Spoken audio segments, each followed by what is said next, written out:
Welcome to the From Imposter to Empowered podcast. I'm your host, Jill Perrick, mindset coach and imposter syndrome expert, and I'm here to tell you that imposter syndrome isn't a life sentence. It's just a dysfunctional way of thinking.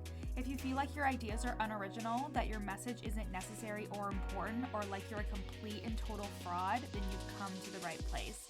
Time to kick your inner imposter to the curb and create life-changing results for you and your clients. Let's get started.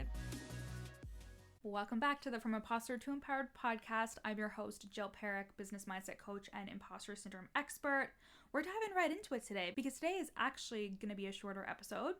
I am always thinking about metaphors, and if you are a coach and you're thinking about your selling and your marketing, it is actually a neuro-linguistic programming technique to utilize metaphors because metaphors are able to penetrate, sorry that I have to use the word penetrate, to penetrate the subconscious mind and make us understand things quicker. It's a different kind of language technique that actually allows us to see things differently, and it's like kind of a shortcut to the brain, essentially, in terms of explaining things by way of using a picture or another person or an object or something, and that really helps us understand a concept. So kind of like when kids are learning in school, they use a lot of metaphors because it helps them understand things in a quicker and more efficient way. So when I was thinking about metaphors and certain things with regards to thoughts, I thought about how doing the thought work is like unsubscribing to your thoughts. So if you are a person that has like thousands and thousands of emails, you probably get an email from somebody who, like, you definitely don't want their emails anymore. It could be a store that you bought something from and then never wanted to buy from again, or it could be like a newsletter that you signed up for because you wanted to enter a contest. Whatever it may be, if I'm calling you out so hard right now, let me know.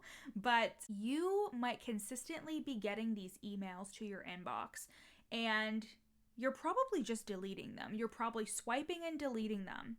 But you know that the problem is actually there. You know they're probably going to email you again, but you just can't bring yourself to do the extra couple of steps to unsubscribe to the actual newsletter. And then you have people like me who are constantly at inbox zero and get severe anxiety if my inbox has more than 3 emails in it.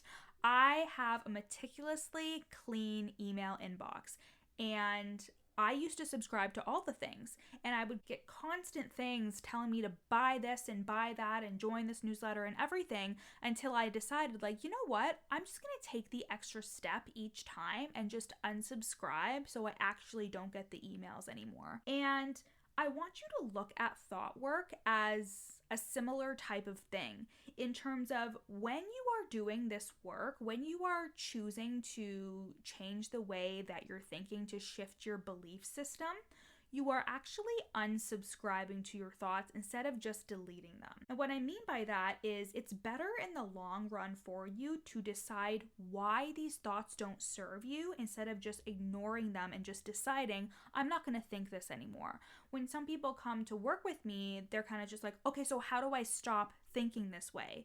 And it's like, I mean, you can literally choose to have the thought and think that's just a thought and then move on, but a lot of us are attached to our thoughts, right? Because our thoughts create our feelings, and they're usually reminiscent of a past experience, and they're again tied to emotion, which is something we feel in the body, and that's how we tie our experiences back to. So a lot of the time when I say, well, where does that thought come from? Some people get frustrated because they're like, oh, I can't believe this thought is coming up for me again.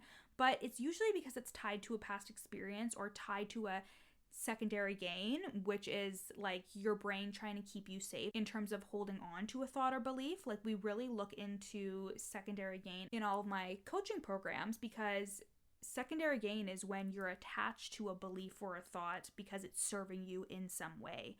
And when we're having a hard time shifting out of having the same thought or shifting out of a negative belief, we have to look at that stuff. And I know that it may be difficult, or you don't want to bring up the past.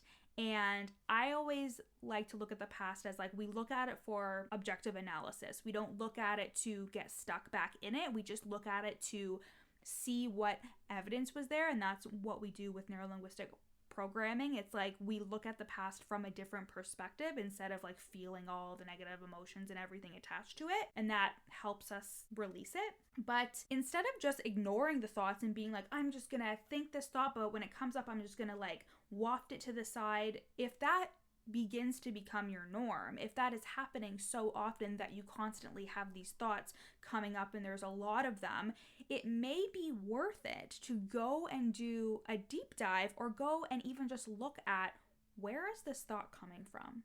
Where is this thought that creates an emotion in me? Where could it possibly be coming from?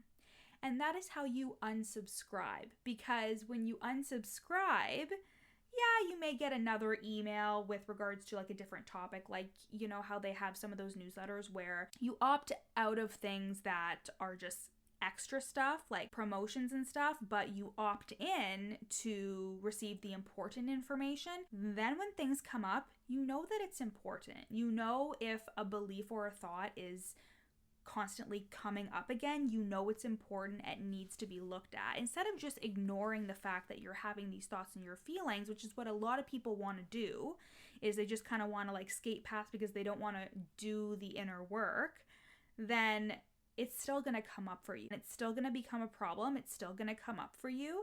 And before you know it, you're going to open up your inbox and have thousands and thousands of emails, and you're going to be like, fuck, I wish I would have just targeted things step by step, one by one, instead of loading all of this stuff on my plate. It's kind of like when a client comes to me and they're just a complete mess.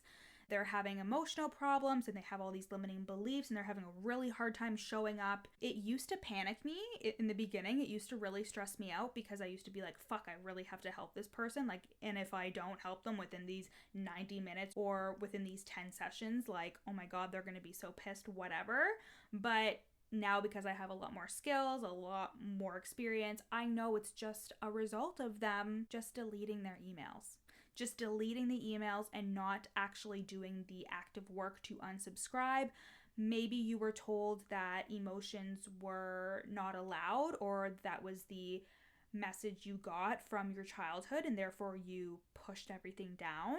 Maybe mental health and therapy and talking about your thoughts and your feelings wasn't encouraged as a kid or even as a young adult, so you just learned to not do it. It's kind of like sometimes when I think about when I went to therapy, I had so many problems. God bless my therapist, but I had so many things, and at the root of it, it was just like I didn't feel good enough, but I had been deleting all these emails, all these signs and all these things telling me like, hey, this needs attention. I had just been like, nope, instead of actually doing the work to unsubscribe. So if that feels like you, that is totally okay. And I want you to start the process. I want you to start the process of looking at your thoughts and actually looking at them. Like, why don't you believe that your business is worthy of customers? Why don't you believe that somebody wants to hear what you have to say? Why don't you believe that things aren't going to work out for you? These are thoughts that a lot of us have. A lot of us think that they're normal, but it all comes down to worthiness. It all comes down to how you feel about yourself. And then we have to look at that, and we can only shift what we look at. We can only really truly unsubscribe from a belief or a thought when we look at it and pull it apart from the root. In the Worthy Woman method, I have this exercise called the belief tree. And the belief tree is basically on the premise of you have roots in terms of worthiness and really deep-seated beliefs that just create the more unimportant limiting beliefs and thoughts that come up for you, like, this isn't going to work out for me. That may be just a branch that is actually rooted in the fact that you just don't feel good enough. So essentially, your thoughts that you're having are usually rooted in something deeper, in a belief that's deeper about yourself or about the world or about money or about love, whatever it may be. A lot of the thoughts that you're having are not just there randomly. They really are from something deeper rooted. So when we do the work, it's not enough to just constantly try and rethink new thoughts, because the deeper rooted issue is still there. So what you have to do is you have to take the couple of extra steps to look at why you might think that way, where that may come from, and dispel and disprove and release any negative emotion associated to the beliefs that you're holding in order to shift into something new, in order to be open and willing to believe that there is a better feeling thought, that there is something else that you can choose to think and believe that will actually help you towards your goals. So I hope you guys loved this cute little episode. We actually did keep it short this time. And as a reminder, if you are wanting to do this inner work, if you are wanting to take your mindset work to the next level in order to help become that next level version of you, in order to create that consistency in income with regards to your business, the Worthy Woman Method is open for enrollment later in the fall, and you can join the waitlist to get all the deets on that. This is a lifetime access group coaching program for entrepreneurs to create inner freedom, time freedom, and money freedom in their online business. So I love you guys. Talk to you later. Thanks so much for listening to the From Imposter to Empowered podcast. Check out the show notes to get started on your free 3-day challenge to overcome your inner imposter. Once you're done listening today, screenshot this episode and share it to your Instagram story, tagging me at YourCoachJill so I can share it on my page. See you next time.